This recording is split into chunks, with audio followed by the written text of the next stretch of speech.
tal? ¿Cómo están todos ustedes?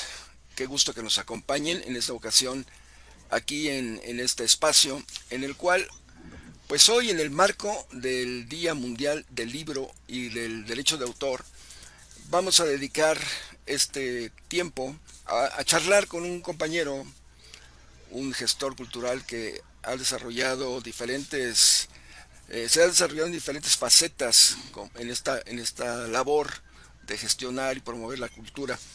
Me refiero a nuestro querido amigo Lucio Lara, Lucio Lara Plata. Él estudió antropología social en la Escuela Nacional de Antropología e Historia y el diplomado en museología en la Pinacoteca Virreinal de San Diego. Desde 2010 es instructor en el Sistema Nacional de Capacitación y Profesionalización para Promotores y Gestores Culturales de la Secretaría de Cultura del Gobierno Federal. Profesionalmente se ha desarrollado como investigador, servidor público, docente, asesor, consultor, gestor cultural, museólogo, museógrafo, curador y fotógrafo. Y también, aquí no lo puso él, pero pues por eso hoy vamos a platicar con él, como escritor. Él ha también desarrollado esa faceta de la escritura para compartir su experiencia en todos estos campos que él ha explorado en su pues ya larga carrera en la promoción y gestión cultural. Les voy a mencionar algunas de las obras que en las que él ha participado, obras, ¿en qué libros? Por ejemplo, coordinó el libro Comunidades en Movimiento, aproximaciones a la expresión inmaterial del patrimonio cultural.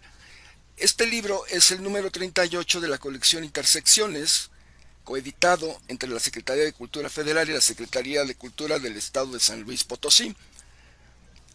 Actualmente coordina los libros La protección legal del patrimonio cultural y natural en México y El patrimonio sólido en la modernidad líquida, ensayos sobre conservación, manejo y construcción del patrimonio edificado.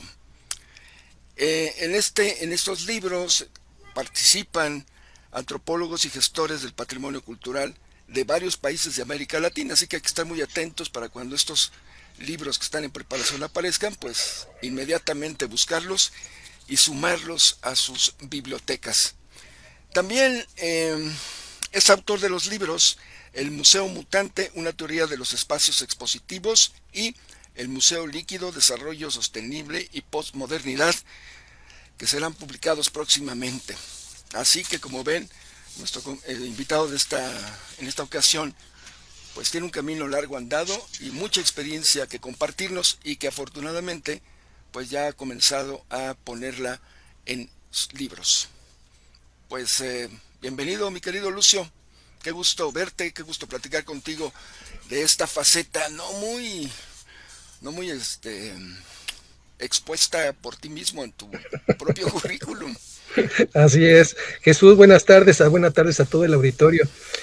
Muchísimas gracias por la invitación para platicar con los colegas y con la gente que le interesa Este tema. este tema, tanto de la cultura, la gestión cultural, las políticas culturales, y lo que vamos a platicar hoy pues es en torno a la producción editorial relacionada con estas temáticas. Pues te agradezco la invitación, Jesús. Pues bueno, ya lo pusiste sobre la mesa y pues vámonos directamente a la charla. La charla que vamos a tener Lucio y yo acerca de cosas que pues a él le han inquietado y que ha comenzado a plasmar en sus textos. Como ya lo mencionó Lucio, el tema es la producción editorial para el desarrollo de la gestión cultural latinoamericana. A ver, Lucio,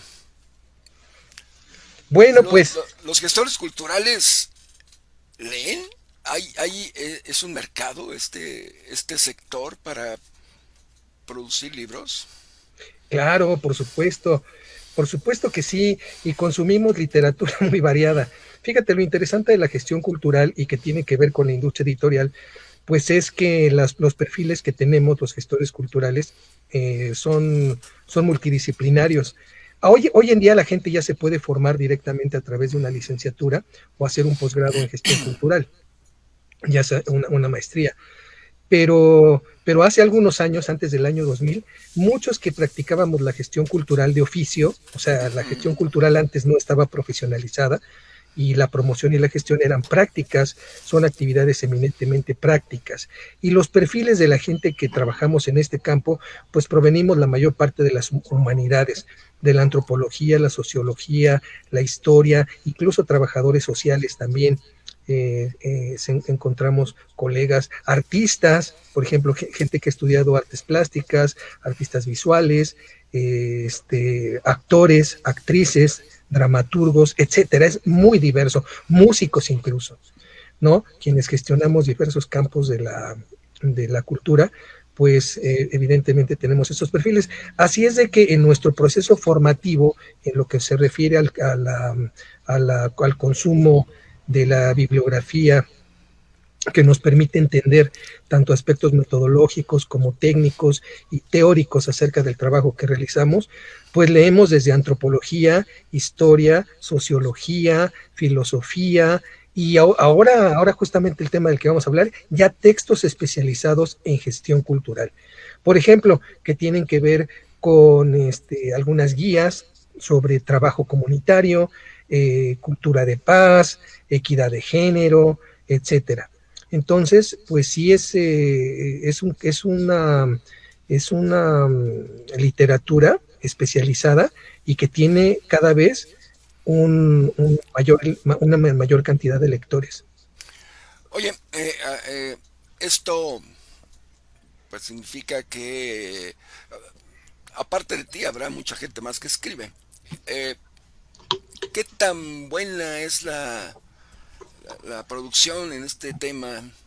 ¿Hay buena producción, digo, de contenidos interesantes, bien, bien planteado, profesional? O yo me acuerdo de hace algunos años en haberme encontrado un manual, Uh-huh. se llamaba el manual, no voy a decir el autor para no quemarlo, ¿no? Pero era un manual que se llamaba Manual del Promotor Cultural. Te daba una serie de recetas. Ajá.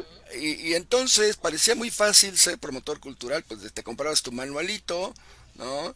Eh, lo leías y ya sabías, ya eras gestor cultural prácticamente. Pero me Uh-huh. parece que la gestión cultural requiere de elementos mucho más sólidos para la reflexión, para el ejercicio propio del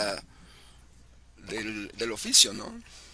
Sí, bueno, y es como en todos los casos, los manuales, las guías son prácticos, entendiéndolo siempre como eso, manual y guía, porque si uno lo toma como un dogma, como, como la única manera en la que se pueden hacer las cosas, pues ahí es donde de pronto uno se autolimita.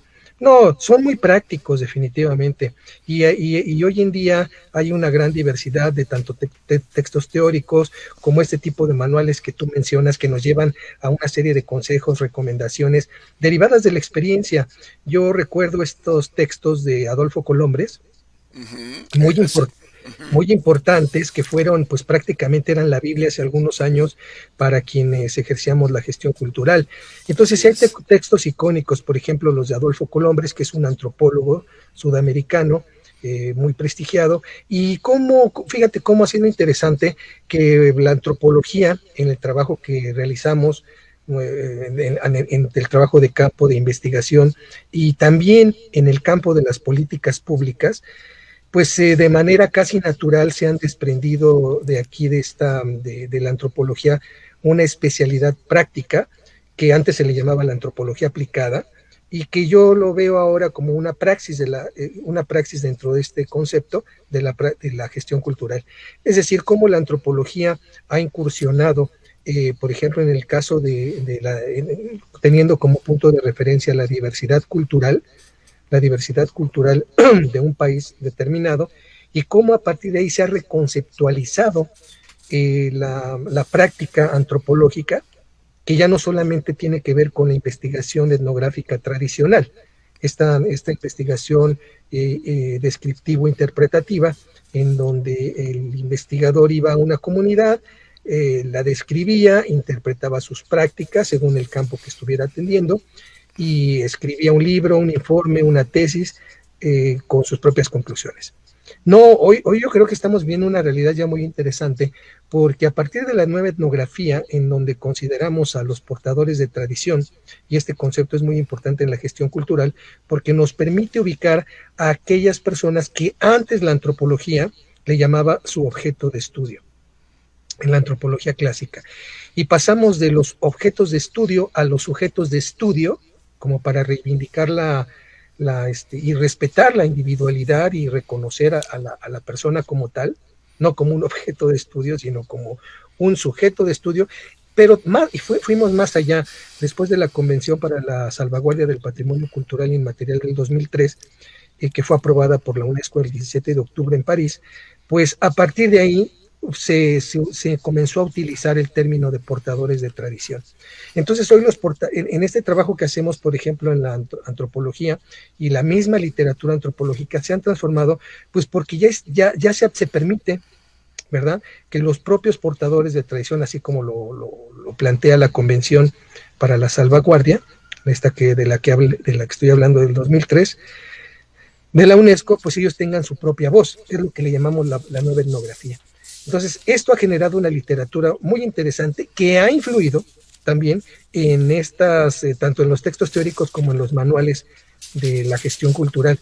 Hoy no podríamos entender la gestión cultural desde la verticalidad, es decir, de establecer una relación, digo, para quienes trabajamos con las comunidades, establecer una relación de verticalidad, de autoridad hacia abajo, sino más bien horizontal, que es un terreno en donde los gestores culturales nos sentimos mucho más cómodos, en la igualdad, en la horizontalidad, trabajando con las comunidades, los portadores de tradición, ya sean músicos, ya sean gente que se dedica a la artesanía, etcétera. Entonces, esto es algo que, si bien nos lo dicen en la escuela y lo leemos en los libros o en los artículos, en los ensayos que escriben los especialistas, es en la práctica en donde desarrollamos este tipo de habilidades. Ahora, Lucio, ¿qué te motivó a ti, particularmente a ti, a plantearte la necesidad de generar estos libros que has estado trabajando? ¿Tú notaste que hay un hueco en ese sentido, en el material existente, que hay cosas que no se han considerado y que no se han incluido en la bibliografía, y que es necesario ponerla para que quienes están interesados en los temas que tú particularmente tratas, eh, pues tengan manera de acercarse a información que tú, por otro lado, pues recopilas, reúnes, convocas gente que es informada, especialistas, y generas materiales que desarrollan temas desde diferentes puntos de vista? ¿Esto es lo que te ha interesado, que haya diversidad de puntos de vista con respecto a los temas que tú crees que son importantes para la gestión? Sí, por supuesto, pero mira, yo creo que este no es un caso personal, más bien es la tendencia de todos nosotros, quienes de alguna manera, mira, lo que pasa es que cuando uno lee, cuando uno investiga, te vas dando cuenta, punto número uno, de lo que ya se ha trabajado. Y cuando uno quiere hacer una aportación, pues tratas de identificar aquellos materiales, temas que aún no han sido publicados. Entonces, para mí ese es un criterio muy importante, es decir, yo no voy a publicar un manual sobre gestión cultural si ya hay unos manuales, para mí, estupendos. Entonces, ¿qué es lo que hace falta? Y es la pregunta que yo creo que todo autor en términos de su creatividad hace. Hoy, precisamente en este festejo de lo que es el Día Internacional, el Día Mundial del Libro, pues justamente estamos rindiéndole un tributo a este objeto cultural que nos ha permitido a lo largo de la historia conservar, resguardar, conservar y transmitir los conocimientos que han quedado plasmados en este objeto cultural tan importante e interesante a lo largo de cientos de años. Entonces, bueno, pues ese yo creo que es un primer criterio, en mi caso personal, no repetir lo que ya está escrito, sino más bien hacer una contribución. Y cuando vas conociendo temas, por ejemplo, a mí yo que he trabajado los temas en los que me he ido formando, por ejemplo, el tema de los pueblos indígenas para mí y su relación con el medio ambiente, pues es un tema que abordé durante 10 años prácticamente en términos de investigación cuando trabajé en el Instituto Nacional Indigenista, con financiamiento del Programa de Naciones Unidas para el Desarrollo en la década de los 90. Entonces, ahí tuvimos un proyecto de investigación que se llamó Pueblos Indios, Tecnologías y Medio Ambiente, justamente cuando hubo este cambio paradigmático en las políticas internacionales, que fue el desarrollo sostenible en el año de 1992. Y a partir de ahí, comenzamos muchos de nosotros a trabajar y escribir. Yo escribía algunos textos en aquel tiempo en algunos periódicos, algunos pequeños artículos en La Jornada ecológica, llegamos a publicar un número monográfico y, por ejemplo, nutrirnos de toda esta nueva literatura que estaba surgiendo, no solamente de la antropología, repito, de la antropología tradicional, sino más bien de las políticas internacionales en donde se relacionaba a los actores rurales con esta nueva perspectiva del desarrollo. Y ahí fue donde yo empecé, por ejemplo, a mí me llamó mucho la atención todo lo que implicaban los retos, que implicaba hablar del desarrollo sostenible en los territorios indígenas de México, y yo empecé a publicar algo sobre, por ejemplo, qué iba a pasar con la diversidad biológica de los territorios, qué iba a pasar con estas tendencias que ya comenzaban del ecoturismo, el ecoturismo en las zonas indígenas, y de eso eran cosas que a mí me llamaba mucho publicar, y eran pequeños artículos. Y ahora ya más en el campo del patrimonio cultural como un concepto más amplio, pues el libro de Comunidades en Movimiento, el número 38 de la colección Intersecciones, de la que hoy voy a hablar más tarde, pues fue prácticamente ese libro surgió a partir de una charla con el doctor Carlos García Martínez, quien era director de capacitación cultural en el anterior Conaculta. Justamente cuando se hizo este tránsito entre Conaculta y la Secretaría de Cultura, fue cuando este libro empezó a gestarse, y este ofrecimiento de publicar un tema sobre patrimonio cultural inmaterial que no existía dentro de la colección. Así es de que, bueno, pues fue una construcción ahí conjunta en ese sentido de definir, bueno, no hay un material, ¿qué es lo que podemos proponer? Un segundo aspecto es a mí me gustan mucho, si bien los libros de autor, los libros individuales, sí las múltiples visiones que pueda haber en un libro colectivo, en un libro antológico. Por ejemplo, Comunidades en Movimiento, pues participa gente que ha tenido experiencia, bueno, abogados, ¿no? Abogados que analizan el tema del PCI, que me parece que eso es todavía un tema no atendido aquí en México. No hay una legislación sobre patrimonio cultural inmaterial, o al menos en las que existen no está lo suficientemente reglamentado y protegido cómo vamos a instrumentar la convención para la salvaguardia. Y bueno, entonces estos textos que nos dan estas múltiples miradas sobre un tema en particular, que en este caso es el PCI, me gustan mucho porque incluso con nuestros colegas podemos no estar de acuerdo en algunos enfoques, en algunos conceptos, pero eso para mí es una fortaleza del libro más que una debilidad, ¿no? El que se ponga a disposición de los investigadores, de los estudiantes y del público interesado, pues los diferentes puntos de vista, ¿no? Y que cada quien tome sus propias conclusiones al respecto. Y bueno, esos libros tienen esa cualidad, esos libros que son compilaciones, ediciones que hacen uno o dos o tres autores, tres coordinadores que invitan a un equipo especializado a trabajar sobre estos temas. Y los otros ya, por ejemplo, el Museo Líquido y el Museo Mutante, pues esos ya vienen siendo más bien como un proyecto personal de enriquecer el campo museológico. En la museología mexicana, yo creo que todavía, en México, quienes trabajamos los temas de museología, todavía me parece que, pues bueno, no hay una producción editorial pujante, no hay investigadores que estén publicando frecuentemente textos, o una editorial especializada en México sobre este campo. Por ejemplo, en España, lo que es TREA, que es una de las principales, la editorial TREA, que publica textos especializados en museología, o Ariel, ACAL, son algunas de ellas, TREA, Ariel, ACAL, principalmente, es sobre temas museológicos, pero aquí en América Latina no hay yo al menos no conozco una editorial que se dedique a este tema. Y bueno, la relación entre la editorial y los libros, pues tiene que ver porque es la salida, quién nos va a publicar nuestros materiales, ¿no? Entonces, por ejemplo, estos dos temas, estos dos libros, el Museo Líquido y el Museo Mutante, pues el primero, el Museo Mutante, yo lo que hablo de ahí es de una reconceptualización, una nueva epistemología para entender el fenómeno del museo. Y hago una revisión sobre cuáles son los límites y las posibilidades que tiene el concepto de museo, pero que es insuficiente para explicarnos hoy en día la diversidad de formas expositivas. Es decir, el museo más bien está ubicado en ese libro, en el Museo Mutante, como una de las posibilidades de comunicación a través de exposiciones, un espacio expositivo, pero no es el único. Hay otros espacios expositivos que no son museos y cumplen una función de comunicación y divulgación. Y el museo líquido, pues es justamente con los planteamientos del sociólogo Zygmunt Bauman, que nos habla de la modernidad líquida, esta modernidad acelerada, esta modernidad en donde muy rápido el consumo cultural, y lo nuevo de hoy puede ser lo viejo de mañana.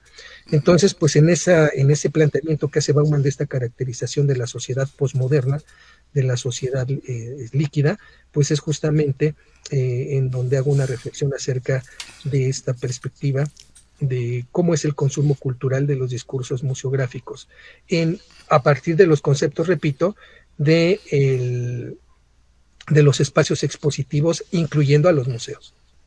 Oye, Lucio, y con respecto, por ejemplo, a estos temas que están más cercanos a ti, yo podría afirmar, sin temor a equivocarme, que incluso son algo en lo que te has especializado, ¿no? En los últimos años, que es el tema de los museos, y esta propuesta que se está haciendo. Tú eres como un caja de resonancia de tendencias que hay en el mundo acerca del repensar los museos y la necesidad urgente que hay en nuestro país de repensarlos, si es que queremos que los museos pues también se transformen en algo atractivo, novedoso, y dejen de ser esos lugares, pues hasta donde yo entiendo, aburridos, porque pues todos los museos pareciera que te hablan igual, ¿no? Entonces, ¿qué respuesta has tenido de la gente que se dedica a este tema con tus planteamientos? Hay, ¿Has visto resistencia? ¿Has visto apertura? ¿Se han abierto al diálogo, al debate? Y pronto tendremos algún libro donde se pongan sobre la mesa esos temas debatibles. Sí, claro. Bueno, fíjate que mi caso ha sido, digamos, yo lo valoro mucho porque yo he tenido la oportunidad de trabajar directamente en museos, ya desde hace muchos años. Yo entré a trabajar al campo de los museos en 1990, Sí, sí, sí, justamente, la experiencia justamente. amplísima. Sí, y antes ya había estudiado, por ejemplo, yo estudié un primer curso, no fue diplomado en un curso, que se llamaba Introducción a los Museos, que lo dio el museólogo argentino Miguel Alfonso Madrid Jaimes, que en aquellos años, estoy hablando de 1978, yo tenía 16 años, me parece, 1979 por ahí, que tomé ese curso en el MUCA, en el Museo Universitario de Ciencias y Artes de la UNAM, Ujú. y el museólogo, y reitero que era museólogo porque él sí tenía la licenciatura en aquel tiempo, era el único museólogo que había en México y era argentino, porque él había estudiado esa licenciatura que no existía en México en aquel tiempo, él lo había estudiado en Argentina. Entonces se vino aquí, él estaba viviendo acá, era investigador del MUC, del Centro de Investigación y Servicios Museológicos de la UNAM, hoy desaparecido, y él dio ese curso. Entonces, pues a mí siempre me habían gustado los museos, eh, tomé este primer curso y años más tarde, eso fue en el 78, 79, y ya por 1990, en el 90, es decir, 12 años después, ya fue cuando ingresé a trabajar a la Coordinación Nacional de Museos y Exposiciones, justamente en el programa de museos comunitarios. Era cuando el museógrafo Mario Vázquez Rubalcaba era el coordinador nacional de museos y exposiciones, y la maestra Miriam Arroyo, la directora de museología. El antropólogo Raúl Méndez Lugo, que hoy es un destacado impulsor de la nueva museología, la museología social, en el mundo, porque él fue presidente del Movimiento Internacional de la Nueva Museología. Pues con ese equipo de trabajo yo comencé ahí a laborar en el campo de los museos, y fue la entrada por la museología alternativa. La museología, no era la museología convencional, la nueva museología es y lo sigue siendo, una museología transformadora, incluso del mismo concepto de museo. ¿Por qué te comento todo esto? Porque a partir de esa experiencia, de esa formación que tuve directamente haciendo museos comunitarios, con esta nueva concepción de la nueva museología, después en el campo de la investigación, trabajando con las comunidades, después dando clases en la maestría en museología, estuve dando 10 años clase en la ENCRIM, en la maestría en museología, y 4 años en la especialidad en museografía. Pues ahí fue donde yo comencé a trabajar, dado que no hay mucha producción, repito, teórica en México sobre la nueva museología, pues todavía sobre la museología, pues hay muchos temas que atender. Entonces, y trabajando directamente en los museos, ¿no? Después fui jefe de museografía en la Galería de Historia, etcétera. Toda esa experiencia, más el conocimiento que vamos adquiriendo y vamos desarrollando, pues ahora me permite, pues hacer trabajar en 2 ámbitos. Uno, en el ámbito académico, para los colegas que están trabajando estos temas sobre el concepto de museo, que ahora se está redefiniendo, un tema que me parece muy importante, y al menos aquí en México no se trabaja, son las políticas museísticas. Dentro de las políticas culturales, ¿cuáles son las políticas en el ámbito de los museos, los derechos culturales y los museos, etcétera? Porque es un espacio muy interesante, tanto de análisis, de estudio, como de reflexión. Y la praxis propiamente dicha. Y voy ahora a los públicos. De hecho, ahora quiero hacer un libro, una guía, que no es un material como, pues un material teórico ni metodológico, es una guía que le ayude a la gente, como hay muchas en el mundo, En el mundo hay muchísimas guías que su objetivo es cómo enseñar a la gente a visitar un museo. Y esto depende del enfoque que tiene el autor.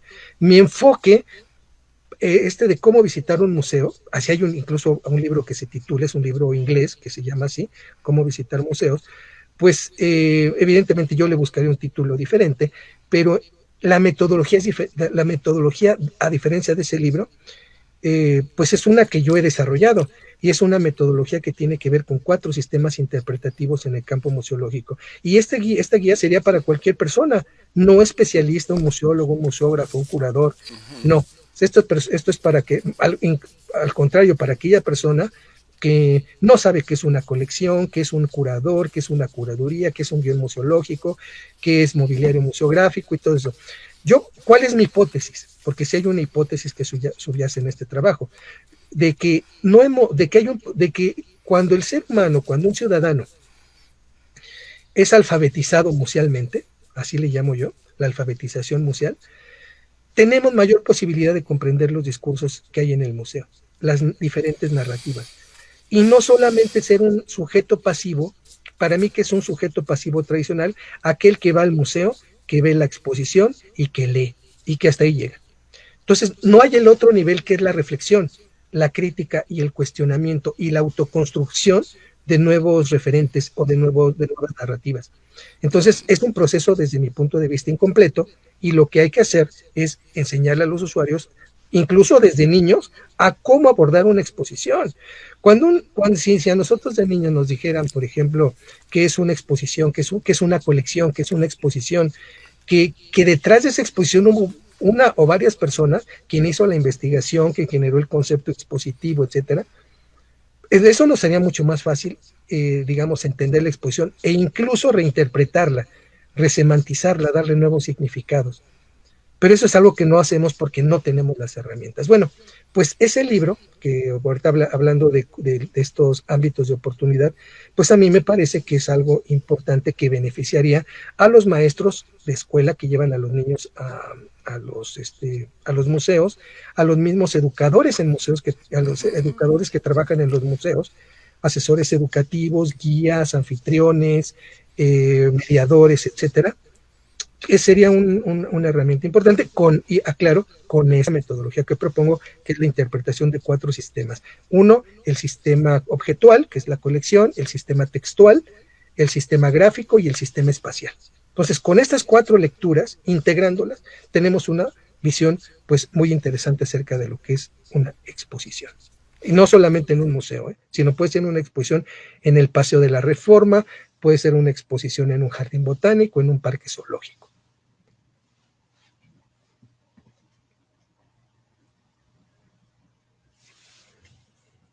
Ahora ya no te escucho.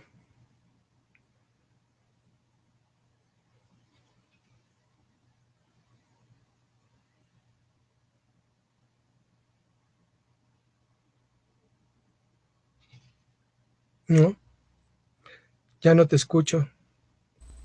Ahora, Ya. bueno, algo le pasó a mi micrófono. ¿Ahí me escuchan bien? Bajito.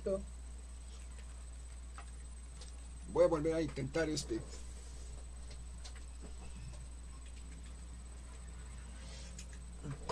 Ahí, ahí me escuchan. Ya. ¿Ya me escuchan bien? Bueno, Un aquí poquito hacemos. bajito. Ahí, Ahí ya se ahí oye. estamos. Ahí está. Sale, ya.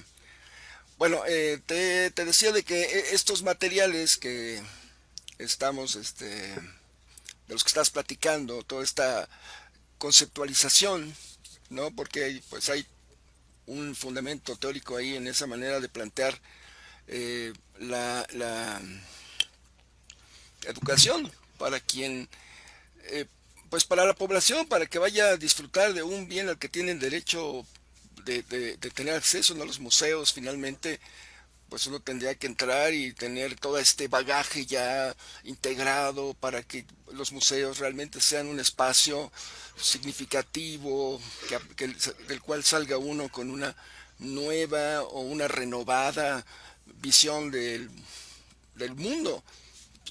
Tendría que tener esa peculiaridad, ¿no? Y tendría que ser una experiencia pues de vida prácticamente, visitar, me imagino que teniendo una formación o esta alfabetización de la que hablas tú y yendo a visitar el Museo de Antropología, quedarías completamente eh, integrado a esta historia que se está contando ahí. Eh, Eso, por supuesto que estará en esta guía, me imagino. Sí, de hecho, fíjate que ahora con la pandemia, con el confinamiento, cuando reabrieron los museos el año pasado, me parece que fue en octubre, periodo octubre-diciembre, porque en diciembre volvieron a cerrar a mediados del mes, y ahora que reabrieron, pues en estos dos periodos, yo lo que he hecho es ir a poner en práctica esa guía.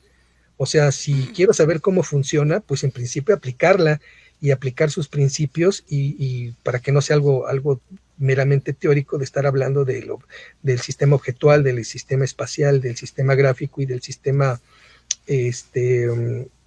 textual, sino que ir a aplicarla, ir a aplicar estos principios y ver cómo se va reinterpretando este sistema. Y es muy interesante, y bueno, he estado haciéndolo en el Museo Nacional de Antropología, en el Museo Nacional de Arte, en los museos, en los poquitos museos que hay, aplicándola. Y efectivamente que sí, porque pues se comprueba otra hipótesis que planteo, que es que los museos no se miran de la misma manera dos veces, aun cuando vayamos, y todavía hay un arraigo, fíjate que hay prácticas culturales arraigadas en la población que no están que están fundamentadas, digamos, en una digamos, referencia empírica, pero que pues no tienen mucho sentido. Por ejemplo, cuando la gente eh, dice, es que le pregunto, ¿ya has ido al Museo Nacional de Antropología, al Museo Nacional de Historia, o al Museo Nacional de Arte, al Museo de Arte Moderno, al Museo Rufino Tamayo, etcétera? La gente dice, sí, lo conozco.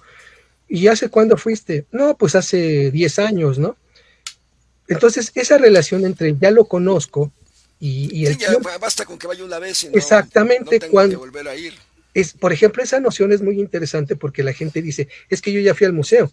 Pues sí, pero esos museos de los que acabo de mencionar, muchos tienen exposiciones temporales a lo largo del año. Y la gente, pues, digamos, no, es un público hasta cierto punto especializado, consumiría, se documentaría, decir, ay, voy a ver qué exposiciones temporales Tienen. Hay en tales museos y programar sus visitas. Bueno, eso es muy raro que pase en el país. La gente dice es que yo ya fui al museo, ya lo conozco y pueden pasar 5, 10, 15, 20 años y no regresar a él. Con esta instrucción de la aproximación, con una aproximación ya con un método de análisis, de interpretación de la exposición, te aseguro que incluso uno regresaría simplemente para constatar estas diferentes formas de interpretación discursiva Ujú. que uno va encontrando en los museos. Oye, y ya para ir un poco cerrando esta conversación, hay otro tema que yo sé que te interesa mucho y que has estado impulsando para que incluso se escriba sobre él y se publique, que es el tema de la parte legal, la parte, eh, pues todo este mundo que es el mundo legal que está detrás de la cultura. Sí, claro, pues ese es otro tema muy interesante que, bueno, ahora la relación, por ejemplo, que yo empecé a tener laboralmente con la literatura relacionada con la legislación vinculada con la cultura, el patrimonio cultural, los derechos culturales, pues fue a partir de mi trabajo, volvemos, fíjate, al trabajo, en la Secretaría de Cultura de la Ciudad de México, en la administración pasada, en donde, digamos, por las razones de mi puesto, tuve que ver temas de lo que era la preservación del patrimonio cultural material e inmaterial y las declaratorias de patrimonio. Entonces, pues esto, pues el sustento legal son Ujú. la ley de fomento cultural del Distrito Federal, hoy la ley de alcaldías de la Ciudad de México, hoy la ley de los derechos culturales de los ciudadanos y de los habitantes y visitantes de la Ciudad de México, de la ley de cultura, la ley de patrimonio cultural, natural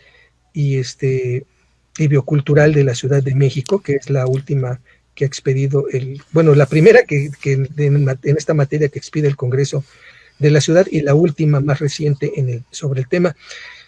Y eso, bueno, pues me llevó precisamente a estudiar este campo de la legislación, conocerlo tanto a nivel local como federal, y bueno, y pues con grandes colegas y amigos con los que he platicado estos temas, que es el doctor Francisco Dorantes, y pues ni nada más ni nada menos que el doctor Bolficotto, que Ujú. con ellos pues he hablado de estas temáticas y de la importancia que es legislar, y de aquí se abre otro campo de trabajo editorial muy interesante a nivel de publicaciones, porque pues hay un libro que ya lo tengo estructurado, todavía no he hecho las invitaciones, me faltan confirmar 2, 3 pequeños detalles, pero ya lanzar las invitaciones son alrededor de 25 especialistas latinoamericanos para que hagamos un libro que se llama La protección del patrimonio cultural y natural. Entonces ahí vamos a hablar de las leyes que tienen que ver con el patrimonio edificado, con el patrimonio cultural urbano, con el patrimonio cultural inmaterial.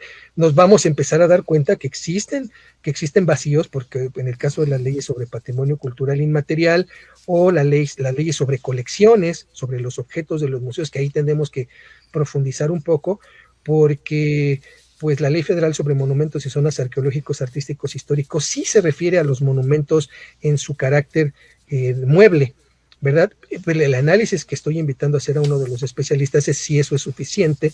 Y luego entramos al campo del patrimonio cultural, del patrimonio natural, en donde pues hay que ver la ley sobre biodiversidad, la ley general del equilibrio ecológico, el protocolo de Nagoya, la convención para la diversidad, para la conservación y protección de la diversidad biológica. Y bueno, pues esos son los otros patrimonios que a veces se olvidan desde el campo de lo cultural y viceversa.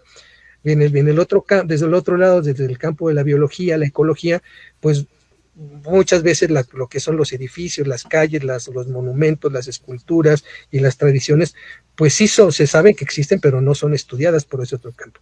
Así es de que a través de este libro vamos a hacer esa conjunción de las expresiones del patrimonio cultural y natural, y pues ya lo platiqué con mis colegas y pues repito, es un libro que no existe en cuanto a su estructura, su conceptualización, su curaduría, y pues lo que queremos es hacer una aportación eh, para estos En dos este campo, ¿no? campos. Sí. En este campo que está un poco, pues no un poco, sino muy olvidado, descuidado tal vez, y es un territorio importante para quienes nos dedicamos a la promoción y gestión cultural. eh, estar al tanto de estos asuntos. Y Bueno, además un Lucio, libro, uh-huh. fíjate, nada más, perdón que te interrumpa, pero este libro yo creo que puede, uno de sus objetivos es ofrecer también alternativas de los protocolos legislativos, Uh-huh. porque ya con este análisis, que prácticamente es un diagnóstico sobre cómo se encuentran esta estructura legal, jurídica, pues a los diputados, a los legisladores, les puede ser pues útil en el sentido de donde ya están señalados aquellos vacíos y sugerencias de qué hacer en este caso para proteger el patrimonio, ¿no? Muy bien. Bueno, y ya para despedirnos, la última parte que me gustaría platicar contigo, unos minutitos, es esta faceta tuya de profesor en línea. Has estado muy activo en la en el ejercicio de este trabajo, de estar haciendo cursos, talleres en línea en esta época de pandemia. ¿Qué tienes por ahí más reciente, lo que vayas a tener próximamente? Porque lo que ya pasó, pues a lo mejor lo encontramos en las Claro, redes, ¿no? está Pero en redes. ¿qué tienes por delante ahorita, Pues mira, qué bueno Lucio? que lo comentas, porque ahora con la pandemia, pues incluso fue a solicitud de algunos compañeros. Yo he venido capacitando en línea desde el 2008. Uh-huh. Desde 2008 ya tenía yo la experiencia, la plataforma Moodle, trabajar, etcétera. Pero bueno, la tecnología se ha desarrollado aceleradamente y hoy tenemos pues fibra óptica que no teníamos en aquella época. Antes nos conectábamos con el cable de teléfono.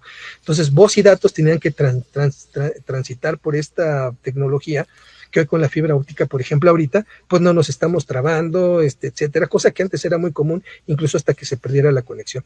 Mucha gente me empezó a decir, oye, ¿por qué no empiezas a darnos un curso de esto, de aquello? Y abrí los cursos y pues hemos explorado, porque para mí son procesos de exploración, conjunta con otros colegas, temas como de museología, de museografía, de curaduría, de patrimonio cultural, etcétera. Y ahora un curso que vamos a abrir en mayo, va a ser el de... Ah, bueno, y déjame decirte también alianza con otros colegas, por ejemplo, que tienen asociaciones civiles, por ejemplo, el maestro René Tavares con su asociación civil ACBAL, que él es un dinámico empresario cultural, gestor y empresario cultural poblano, y también con la Fundación Cultural Antonio Hagenbeck y de la Lama, que empezamos a hablar sobre la necesidad de mantener un programa de capacitación durante el aislamiento, y bueno, pues lo hemos venido haciendo sistemáticamente ya prácticamente a lo largo de más de 7 meses, ¿no? Entonces, pues eso ya es, y el próximo curso es el de cómo escribir artículos y libros de divulgación de la ciencia y la cultura. Entonces es cómo podemos trabajar de esto que hemos venido hablando hoy, cómo hacer divulgación de las tradiciones, de la tradición gastronómica, de las tradiciones de carnavales, de la artesanía, etcétera, temas que mucha gente está investigando estas cuestiones, o incluso en el campo de la ciencia, para quienes estudian física, química, matemática, biología, cómo podemos hacer accesibles estos textos, que muchas de las veces, repito, los escribimos para colegas. Por ejemplo, Comunidades en Movimiento no fue un libro pensado para la gente, para la gente que no conoce el tema, porque sí es un libro un tanto especializado, pero también se pueden hacer estos libros y artículos de divulgación, y sobre eso va a tratar el curso. Así es de que quienes estén Invitados, ¿no? interesados, que me escriban y ya yo les daré los datos. Va a ser en mayo, pues prácticamente yo creo que en un mes. Hoy estamos a 13. Uh-huh. ¿Sí es 13 hoy? Sí, 13 de abril. Pues Hoy más no o es menos 13 de abril, hoy es 23 de abril, perdóname. 23 de abril. Uh-huh. No, es 13 de abril. No, es 23. Es ¿Hoy? Es Día Mundial del Bueno, Libro. claro. Tienes razón. Muy bien, pues efectivamente, pues va a ser en 20 días. En Tenemos el 20 curso. días. Así es de Muy que están bien. cordialmente invitados. Escríbame lucioLaraplata@gmail.com. Lucio Lara Plata, mi nombre, @gmail.com. Y vamos a hacer este taller que se llama Taller para la redacción de libros y artículos para la divulgación de las ciencias y las humanidades.